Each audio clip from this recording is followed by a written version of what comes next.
Mahidhar vibes పకడ్బందీగా వేసుకున్న కోటి రూపాయల స్కామ్ అనేది ఫెయిల్ అవ్వడంతో కొద్దిగా అసహనానికి గురవుతున్నట్లుగా తెలుస్తూ ఉంది. ఎందుకంటే అతను చేసిన వీడియోలో ₹1 వేశారు, 50 పైసా వేశారు అన్నట్లుగా కూడా ఎవరైతే డబ్బులు రూపాయి వేసింటారో వాళ్ళని కించపరిచే విధంగా మాట్లాడుతూ ఉన్నాడు.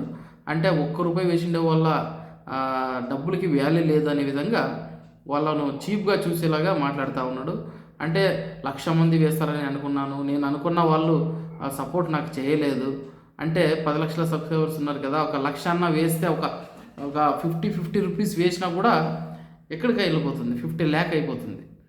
సో ఆ విధంగా 100 రూపీస్ వేస్తే దాదాపుగా ₹1,00,00,000 అయిపోతుంది. సో ఈజీగా క్రౌడ్ ఫండింగ్ ద్వారా కోట్లు సంపాదించేయచ్చు అనే స్కెచ్ వేసుకొని క్రౌడ్ ఫండింగ్ ఆప్షన్ తీసుకోవడం జరిగింది. జనాల ముందుకు వచ్చి క్యూఆర్ కోడ్లు, అకౌంట్ నెంబర్లు అన్నీ వేశారు. అందరూ కూడా అతను చేసిన యాక్టింగ్కి నిజంగా లాస్ అయ్యింది, ఇంకా తీర్చలేని పరిస్థితిలో ఉన్నాడేమని కొంతమంది మంచి మనసున్న వ్యక్తులు వేయడం జరిగింది. అయితే అందరూ దాన్ని ఎక్స్పోజ్ చేస్తూ, అతని ఇంటెన్షన్ ఎక్స్పోజ్ చేస్తూ, అతనుకున్న సోర్సెస్ సంపాదించడానికి ఏవైతే సోర్సెస్ ఉన్నాయో వాటన్నిటిని కూడా ఎక్స్పోజ్ చేయడంతో మహీధర్ ప్లాన్ ఫ్లాప్ అయింది. 1 డేలో 2,71,000 వచ్చింది.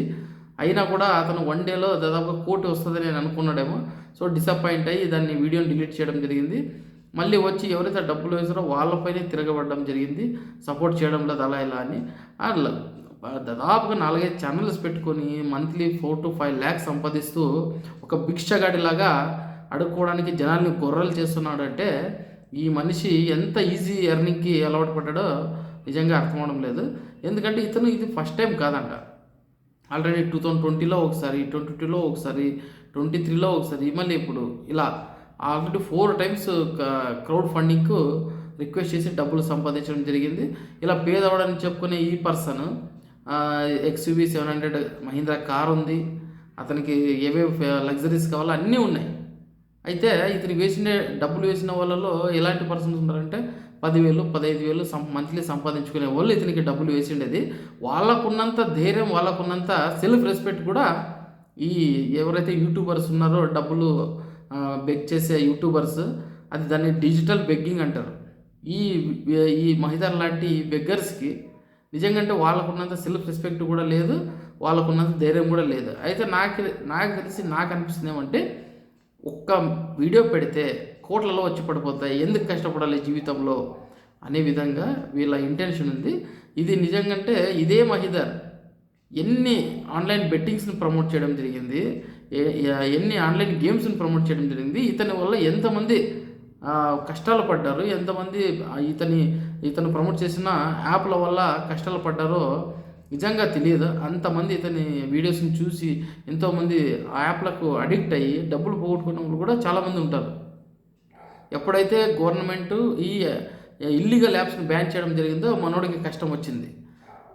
ఏవైతే ఆన్లైన్ ట్రేడింగ్ ఉన్నాయో అవన్నింటినీ ఇతను ప్రమోట్ చేసి ఎంత డబ్బులు యూట్యూబ్లోనే ₹1,00,00,000 సంపాదించిండే, యాప్ల ద్వారా సంపాదించిండా.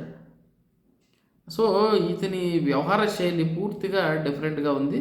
సో ఎవరు కూడా ఇటువంటి వాళ్ళకు యూట్యూబర్స్ మేము కష్టాల్లో ఉన్నాము అంటే హాస్పిటలైజ్డ్ అయ్యి వాళ్ళు నిజంగా ఇంకా కష్టపడలేని పరిస్థితుల్లో ఉంటే ఎమర్జెన్సీగా ఏదైనా డబ్బులు అవసరం ఉంటే మనం హెల్ప్ చేయొచ్చు. కానీ ఈ విధంగా నేను బిజినెస్ పెట్టి లాస్ అవ్వడం జరిగింది అంటే ఒక్కరు కూడా ఇవ్వాల్సిన అవసరం లేదు. అతను 1 year కాకపోతే 2 years కష్టపడి తీర్చుకుంటాడు, దాంట్లోనేముంది. మంత్లీ 4-5 లక్షలు వచ్చినప్పుడు ఆ అప్పులకు కట్టుకోలేడా? మీరు 10-15 సంపాదించి మీరు అతనికి హెల్ప్ చేస్తున్నారంటే నిజంగా అశాశ్వతం అవుతుంది. సో ఇట్లాంటి వాళ్ళకి నిజంగా ఇట్లాంటి వాళ్ళ ఏమంటారు వీళ్ళ ట్రాప్లో పడకండి.